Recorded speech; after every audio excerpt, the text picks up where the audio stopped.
अस्सलाम वालेकुम व्यूअर्स, कैसे हैं आप सब। आई होप आप सब बिल्कुल ठीक होंगे। मेरा नाम अरूज है और आज की मेरी वीडियो है क्लासिफिकेशन ऑफ कॉन्ट्रैक्ट पार्ट 2 पे। लास्ट वीडियो में मैंने फ़र्स्ट कैटेगरी को डिस्कस किया था अकॉर्डिंग टू इन्फोर्सिबिलिटी, जिसमें मैंने फ़र्दर कॉन्ट्रैक्ट की डिवीजन बताई थी कि कॉन्ट्रैक्ट की को किस तरह डिवाइड किया गया है, जिसमें मैंने फ़र्स्ट वैलिड कॉन्ट्रैक्ट पे डिस्कस किया था डिटेल से और वॉइड कॉन्ट्रैक्ट को। आज मैं उसके आगे से फ़र्दर करवाऊँगी और ये फ़र्स्ट कैटेगरी ही हो रही है। आज वॉइड एग्रीमेंट पे मैं डिस्कस करूँगी। वॉइड एग्रीमेंट, वॉइड का हमने पढ़ा था कि जिसका मतलब होता है कि नॉट बाइंडिंग इन लॉ। तो आज वॉइड एग्रीमेंट पे बात करेंगे। ये क्या होती है जो कि अनइन्फोर्सिबल बाय लॉ हो या नॉट इन्फोर्सिबल बाय लॉ होती है, और ये स्टार्ट में वैलिड होती है, लेकिन कुछ रीजंस की वजह से ये वॉइड हो जाती है, और वो रीजंस पिछली वीडियो में हमने पढ़ी थी। वॉइड एग्रीमेंट में जो भी पार्टीज़ होती हैं उनके बीच में कोई लीगल ऑब्लिगेशंस नहीं होती हैं, क्योंकि वो कॉन्ट्रैक्ट वैलिड नहीं होता। ये जो एग्रीमेंट होता है ये स्टार्ट में ही वॉइड हो जाता है, जिसे वॉइड अब इनिशियो भी कहते हैं, यानी कि स्टार्ट से ही ये कॉन्ट्रैक्ट जो है वो वॉइड में होता है। जैसे कोई भी एग्रीमेंट ऐसा हो जो किसी माइनर के साथ कर रहे हो, तो हमें पता है पहले से कि वो बंदा कॉन्ट्रैक्ट के लायक नहीं है, लेकिन फिर भी हम कर रहे हैं तो वॉइड हुआ, बिगनिंग से ही वॉइड है। इसी तरह से कोई भी ऐसा जो विदाउट कंसिड्रेशन हो रहा है वो भी सारा वॉइड होगा। जैसे लेट्स सपोज एक एग्जांपल से समझते हैं कि सी का एक बंदा है, वो प्रॉमिस कर रहा है कि वो बी से 50,000 का डॉग परचेज़ करेगा, जबकि उन दोनों को ही इस बारे में पता ना हो कि उनका डॉग जो है वो मर चुका है पहले से ही। यानी बी ने अगर देना है तो बी को भी नहीं पता और सी को तो पता ही नहीं है। तो दोनों पार्टीज़ को अगर पता ही नहीं है और एग्रीमेंट हो गया है, तो इसका मतलब है कि ये वॉइड है।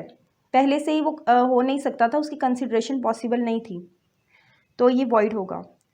फिर आगे है वॉइडेबल कॉन्ट्रैक्ट। वॉइडेबल कॉन्ट्रैक्ट हमने वॉइडेबल का पढ़ा था, क्या होता है कि जिसमें एक पार्टी की कॉन्सेंट फ्री नहीं होती तो वो वॉइडेबल होता है।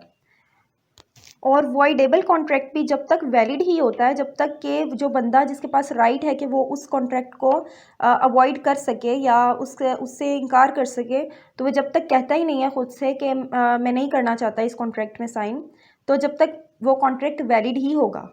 जब वो कह देगा कि ये कॉन्ट्रैक्ट नहीं मैं करना चाहता, तो वो कॉन्ट्रैक्ट उसके बाद क्या होगा, वॉइड हो जाएगा। तो जो भी कोई कॉन्ट्रैक्ट है वो वॉइडेबल ही होगा अगर तो आप कोई एक बंदा है या एक से ज़्यादा पार्टीज़ हैं उस कॉन्ट्रैक्ट में, अगर तो वो ज़बरदस्ती उनसे कुछ करवाया जा रहा है, धमका के या मिसरिप्रेजेंटेशन के थ्रू या फ्रॉड के थ्रू उनसे काम करवाया जा रहा है, तो वो कॉन्ट्रैक्ट वॉइडेबल होगा। जैसे अगर सी है, अगर वो ज़बरदस्ती बी को कार सेल करना चाह रहा है गन पॉइंट पे, तो ये कॉन्ट्रैक्ट क्या होगा, ये वॉइडेबल होगा, क्योंकि ज़बरदस्ती हो रहा है, बी पार्टी जो है वो उसकी कॉन्सेंट फ्री नहीं है, तो ये कॉन्ट्रैक्ट क्या होगा, वॉइडेबल कॉन्ट्रैक्ट होगा। इसके बाद है अनइन्फोर्सिबल कॉन्ट्रैक्ट।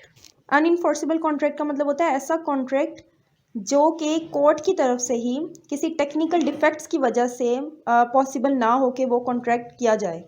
और टेक्निकल डिफेक्ट्स क्या होंगे, जैसे रजिस्ट्रेशन नहीं हुई है या स्टाम्प पेपर्स का इशू है, तो ये चीज़ों की कमी हो रही है, तो लॉ खुद कहेगा कि ये कॉन्ट्रैक्ट नहीं हो सकता, तो वो कॉन्ट्रैक्ट जो होगा वो अनइन्फोर्सिबल कॉन्ट्रैक्ट होगा। और जैसे ही ये टेक्निकल डिफेक्ट्स जो हैं वो रिमूव्ड होते हैं, तो वो कॉन्ट्रैक्ट जो होगा वो इन्फोर्स्ड हो जाएगा। जैसे लेट्स सपोज सी है, अगर वो 1 बिलियन बी से बोरो कर रहा है और प्रॉमिसरी नोट के थ्रू कर रहा है, और प्रॉमिसरी नोट 10 रुपीज़ का स्टाम्प पेपर है, तो ये अंडर वैल्यूड है, बहुत कम अमाउंट का ये प्रो नोट है या प्रॉमिसरी नोट है या स्टाम्प पेपर की अमाउंट बहुत कम है, तो ये अनइन्फोर्सेबल होगा। जब तक वो स्टाम्प पेपर वैल्यूएबल यूज़ नहीं होगा, तो वो कॉन्ट्रैक्ट भी अनइन्फोर्सेबल में ही रहेगा, अनइन्फोर्सेबल बाय लॉ ही होगा। उसके बाद है इलीगल एग्रीमेंट। इलीगल एग्रीमेंट में क्या होता है, कोई भी ऐसा कॉन्ट्रैक्ट जिसमें लॉ की तरफ से ही मना किया गया है कि वो इस तरह की कोई परफॉर्मेंस नहीं करनी है, यानी लॉ की तरफ से ही है कि आपने कोई ऐसा काम नहीं करना जिसमें कोई फ्रॉड हो या कोई भी इलीगल काम कर रहे हो आप, इमोरल काम है, तो इस तरह की जितनी भी एक्टिविटीज़ होंगी वो सारी इलीगल होंगी, और कानून की तरफ से वो सारी चीज़ें जो हैं वो करना मना किया गया है।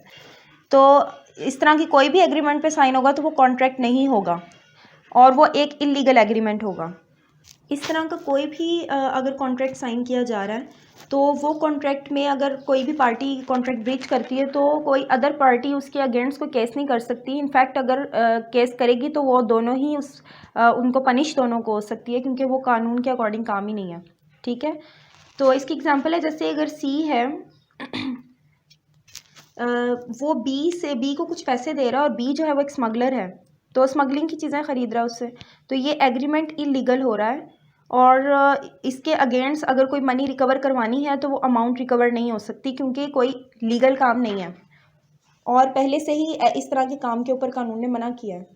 तो आई होप कि आपको वीडियो समझ आ गई होगी। अगर आपको मेरी वीडियो पसंद आई हो तो मेरी आपसे रिक्वेस्ट है कि आप मेरे चैनल को सब्सक्राइब करें, अपने फ्रेंड्स के साथ भी शेयर करें और आप सब अपना ख्याल रखें। ओके, अल्लाह हाफिज़।